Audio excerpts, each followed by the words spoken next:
11,000 साल पुरानी तबाही, अटलांटिस का राज बेनकाब। एक रात में पूरी तहजीब समंदर में गर्क। क्या जापान के करीब मिला ये शहर ही अटलांटिस है?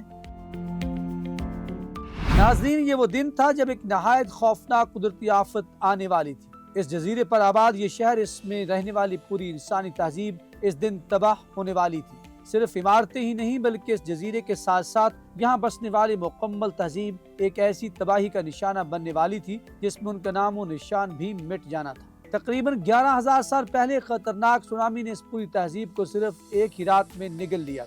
ये कहानी एक ऐसी गुमशुदा तहजीब की है जिसे आज हम अटलांटिस के नाम से जानते हैं। अटलांटिस की ये हैरान कुन दास्तान कदीम यूनान के एक फलसफी प्लाटो ने तकरीबन 2000 साल पहले बयान की थी। अफलातून के मुताबिक अटलांटिस के लोग खुद को खुदा समझते थे। उनके पास गैर मामूली ताकतें थी और वो जिन जज़ायर पर रहते थे वहाँ सोना और चांदी बकसरत पाया जाता था। उन्होंने ये भी लिखा कि अटलांटिस के लोग ऐश इशरत के दिलदादा भी थे और अपनी ताकतों का गलत इस्तेमाल करते थे। इसी वजह से इन पर एक ऐसा कुदरती अजाब नाजिल हुआ जिसने उन्हें दुनिया से हमेशा के लिए मिटा दिया।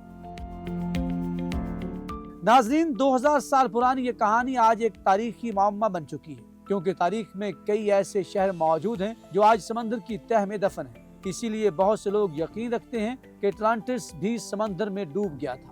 लेकिन सवाल यह है कि अगर इतनी बड़ी तहजीब एक ही रात में खत्म हो गई तो वो कहाँ गई? दुनिया में वो कौन सी जगह थी जहाँ अटलांटिस के लोग आबाद थे?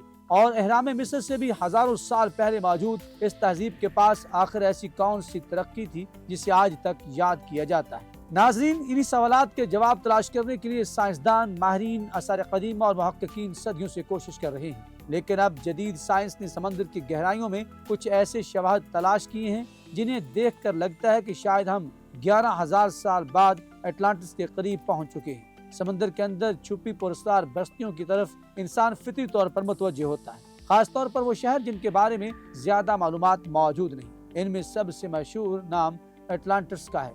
अटलांटिस को तलाश करने की कोशिश में माहिरीन ने कई तजुर्बात भी किए, जिनमें से एक जापान के करीब वाक़ यनोगनी आइलैंड के पास किया गया। यहाँ का समंदर नहायत खतरनाक है, जहाँ अक्सर तूफान आते हैं और हैमर हेड शार्क के झुंड में देखे गए हैं। इस खतरनाक इलाके में गोताखोर ने अपनी जान खतरे में डालकर गोता लगाया। इसके मुताबिक पानी के अंदर इसे एक अजीब व गरीब साख्त नजर आई। शुरू में इसे लगा कि ये कुदरती चट्टान है, लेकिन जब उसने इस पर सीढ़ियों से जैसे निशानात देखे तो इसे शक हुआ। मजीद तहकीक करने पर मालूम हुआ कि ये साख्त 6 फुटबॉल मैदानों जितनी बड़ी और 8 मंजिला इमारत जितनी ऊंची थी। इसमें बाकायदा सीढ़ियां, रास्ते और हमवार सतहें मौजूद थी, जो इस बात की तरफ इशारा करती थी कि यह किसी इंसान की बनाई हुई चीज हो सकती है। माहिरीन ने इस राज को समझने के लिए जदीद सोना टेक्नोलॉजी का इस्तेमाल किया, जिसके जरिए समंदर की तह का 3D मॉडल तैयार किया गया। इस मॉडल ने एक शानदार मुनज़्ज़म महल्ले नुमा साख्त को जाहिर किया, जिसने दुनिया भर के साइंसदानों को हैरान कर दिया। जापानी मैरीन जियोलॉजिस्ट मर्स्की कैमोरा के मुताबिक ये कदीम तहजीब का हिस्सा हो सकता है। इसमें दाखिली रास्ते, सुरंगें, सीढ़ियां और ऊपर की सतह पर हमवार जगह मौजूद थी। हत्ता कि एक मुसल्लस नुमा हौज भी पाया गया। तहकीकात के दौरान मिलने वाले नमूनों के कार्बन डेटिंग से मालूम हुआ कि ये तकरीबन 8 से 10,000 साल पुराने हैं, यानी कभी ये जगह पानी से बाहर थी और यहाँ एक नामालूम तहजीब आबाद थी। अब सवाल ये है कि क्या ये वाक़ई अटलांटिस है जिसका जिक्र अफलातून ने किया था, या फिर ये किसी और गुमशुदा तहजीब का निशान है? ये राज अभी मुकम्मल तौर पर हल नहीं हुआ, लेकिन एक बात तय है कि समंदर की गहराइयों में छुपी ये दुनिया आज भी इंसान के लिए एक बड़ा मामला बनी हुई है। नाज़रीन, आपकी क्या राय है? कमेंट सेक्शन में जाकर अपने ख्यालात का इज़हार जरूर कीजिएगा। हमें रहेगा आपके फीडबैक का इंतज़ार।